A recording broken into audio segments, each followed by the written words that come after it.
शाम को 4 बजे से लेकर 7 बजे के बीच में शंकर और पार्वती के भ्रमण का समय रहता है। मेरे देवाधिदेव महादेव और माता पार्वती के भ्रमण का समय। भगवान शंकर पार्वती घूमने को निकले।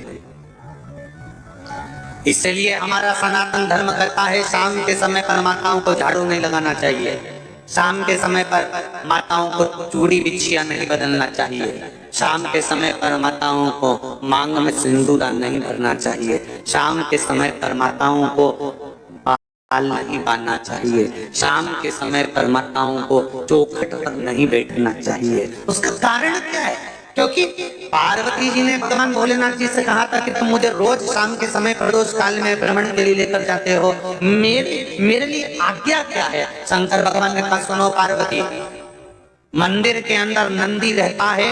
जाने वाला यात्री जब मंदिर में मेरा दर्शन करने आता है तो नंदी के कानों में कहकर जाता है कि शिव जी को मेरे यहाँ लेकर आना।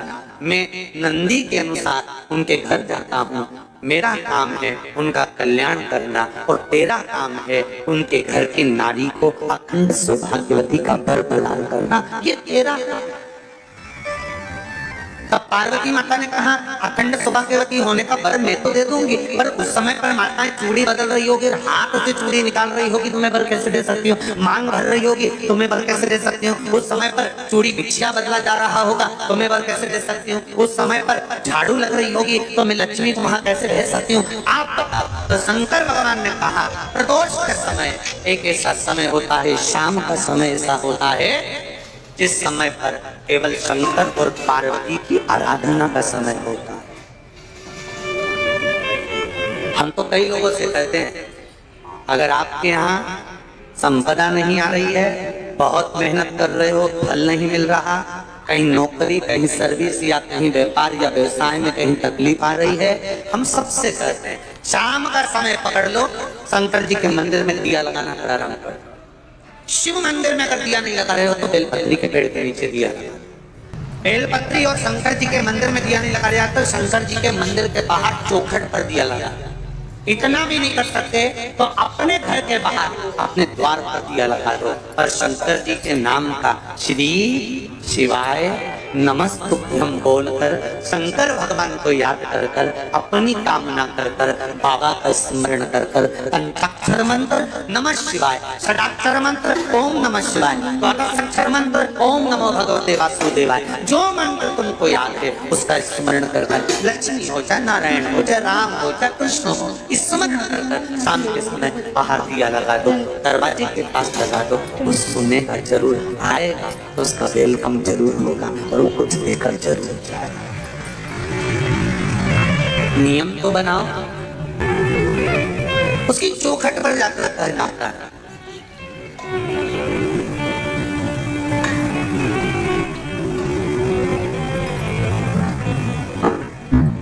बृहस्पति महाराज ने कहा कि शाम का समय जो प्रदोष का समय होता है उस समय पर इंद्रदेव तुम शंकर जी की आराधना करो।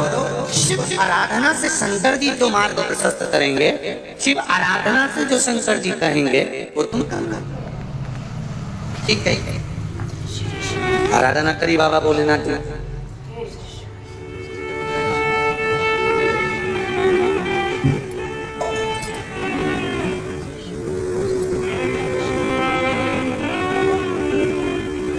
मालूम नहीं था इंद्रदेव को। महाराज ने प्रदोष की महत्वता समझाई तो प्रदोष का समय जानकर शंकर जी पर 7 बेलपत्र प्रदोष के दिन इंद्र ने समर्पित कर दी बिना सोचे। तो चढ़ा दे सारा, मैं यहाँ से ले लूंगी डब्बा दे। कितनी बेलपत्र? 7। प्रदोष का व्रत करो चाहे ना करो, मंदिर में चढ़ी हुई बेलपत्र को उठा लो,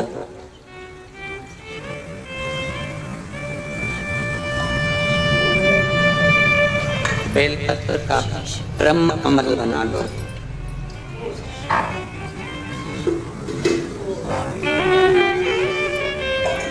ब्रह्म कमल का मतलब होता है डंडी बीच में रहे, आसपास पत्तियां रहे। 7 पत्ती का ब्रह्म कमल बनाकर, जैसे ये पत्तियां हैं एक जैसी रखी हुई हैं तो इसको फैलाइए 7 पत्ती को। आपस में फैलाकर ब्रह्म कमल बनाए। प्रदोष का व्रत करें ना करें, मैं यहाँ से ले लूंगी डब्बा देते हुए। जरूरी नहीं है कि वृक्ष से ही पत्ती लेकर आओगे तो ही शंकर जी को चढ़ाओगे। शिव जी पे से चढ़ी हुई उठाकर धोकर ब्रह्म कमल बनाकर बाबा से विनय कर कर, हे प्रभु आज मैं इस काम के लिए जा रहा हूँ, बाबा मेरा ये कार्य है, बोल कर श्री शिवाय नमस्तुभ्यम बोल कर शिवलिंग पर समर्पित कर दो। माथा टेक ले। दिन भर के प्रदोष व्रत का फल बाबा एक बेलपत्री समर्पित करने पर ही प्रदान कर देता है। शिव प्रदोष व्रत कर रहे हो उससे बढ़कर कोई प्रसन्नता नहीं, पर नहीं कर रहे तो प्रदोष के दिन या 12 महीने शिवरात्रि आती है। कर्पूर गौरम करुणावतारम, आप स्वयं कपूर की भांति हैं महाराज। कपूर जानते हो? अरे बोलो तो संकेत। आरती में कब जलाया जाता है? जब आरती पूरी हो जाती है। कपूर क्यों जलाया जाता है? बोलते जाओ, कपूर जलाना क्यों जरूरी है? आरती में, यज्ञ में, अनुष्ठान में कपूर की क्या महत्व? कौन है ये कपूर? कपूर शंकर भगवान को कहा कर्पूर गौरम करुणावतार।